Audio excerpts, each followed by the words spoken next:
ശബരിമല സ്വർണ്ണക്കൊള്ളയിൽ മുൻ തിരുവാഭരണം commissioner KS ബൈജുവിനെതിരെ നിർണായക കണ്ടെത്തൽ. മറ്റുദ്യോഗസ്ഥരുടെ സാന്നിധ്യം ഉറപ്പിക്കാതെ സ്വർണ്ണക്കൊള്ളയ്ക്ക് വഴിയൊരുക്കി എന്നാണ് SITയുടെ കണ്ടെത്തൽ. ഷഫീദ് റാവുത്തർ വിവരങ്ങളുമായി തിരുവനന്തപുരത്ത് നിന്ന് ചേരുന്നുണ്ട്. ഷഫീദി, അദ്ദേഹം നടത്തേണ്ട കൃത്യനിർവഹണം നടത്തിയില്ല.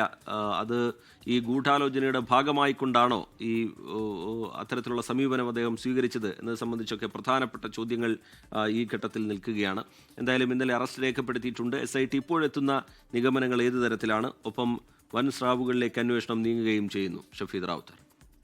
അർജിത്ത്, ഉറപ്പായിട്ടും വലിയ ഉന്നതരിലേക്ക് അന്വേഷണം നീങ്ങുന്നു എന്നുള്ളതിന്റെ സൂചനയാണ് KS ബൈജുവിന്റെ അറസ്റ്റ് അടക്കമുള്ള കാര്യങ്ങൾ. ഇന്നലെ രാത്രിയാണ് KS ബൈജുവിനെ തിരുവനന്തപുരത്ത് നിന്ന് SIT സംഘം അറസ്റ്റ് ചെയ്യുകയും പിന്നീട് വൈദ്യപരിശോധനയ്ക്ക് ഹാജരാക്കുകയും തുടർന്ന് ഈഞ്ചക്കൽ ക്രൈംബ്രാഞ്ച് ഓഫീസിലേക്ക് SIT ക്യാമ്പ് ചെയ്യുന്ന ഈഞ്ചക്കൽ ക്രൈംബ്രാഞ്ച് ഓഫീസിലേക്ക് എത്തി ചോദ്യം ചെയ്യലടക്കമുള്ള കാര്യങ്ങൾ നടത്തിയത്. ഇതിൽ തന്നെ ഇക്കാര്യത്തിൽ SITക്ക് നേരത്തെ തന്നെ വ്യക്തമായിരുന്നു. അതായത് ഈ സ്വർണ്ണക്കൊള്ളയുടെ ഉദ്യോഗസ്ഥ ഗൂഢാലോചനയിൽ KS ബൈജുവിനും മുഖ്യ പങ്ക് എന്നുള്ളതാണ് SITയുടെ കണ്ടെത്തൽ. അതിൽ ഏറ്റവും പ്രധാനം ഈ സ്വർണ്ണപ്പാൾ ഇളക്കിയപ്പോൾ 2019 ഉണ്ണികൃഷ്ണൻ പോറ്റിക്ക് വിട്ടു നൽകാനായി സ്വർണ്ണപ്പാൾ ഇളക്കിയപ്പോൾ അന്നത്തെ ദേവസ്വം കമ്മീഷണറായിരുന്ന KS ബൈജു വിട്ടുനിന്നത് മനഃപൂർവ്വമാണ് എന്നുള്ള കണ്ടെത്തൽ ഇപ്പോൾ SIT നടത്തുന്നുണ്ട്. അങ്ങനെയുള്ള സ്ഥിരീകരണം, അതിനുള്ള തെളിവുകളടക്കം SITക്ക് ലഭിച്ചു എന്നുള്ളതാണ് ഏറ്റവും ഗൗരവമുള്ള കാര്യം. മാത്രമല്ല, ആ ചുമതലയിലുണ്ടായിട്ടും മറ്റുദ്യോഗസ്ഥരുടെ സാന്നിധ്യം ഉറപ്പിക്കാതെ സ്വർണ്ണക്കൊള്ളയ്ക്ക് KS ബൈജു വഴിയൊരുക്കിയെന്നും SIT കണ്ടെത്തിയിട്ടുണ്ട്. മാത്രമല്ല, ചില രേഖകളുടെ തയ്യാറെടുപ്പിലടക്കം ഇയാൾ നടത്തിയിട്ടുള്ള ഇടപെടൽ സംബന്ധിച്ച് അന്വേഷണ സംഘത്തിന് സംശയങ്ങളുണ്ട്. ആ സംശയങ്ങളിൽ ചിലതൊക്കെ അന്വേഷണ സംഘം സ്ഥിരീകരിക്കുകയും ചെയ്തിട്ടുണ്ട്. ഏതായാലും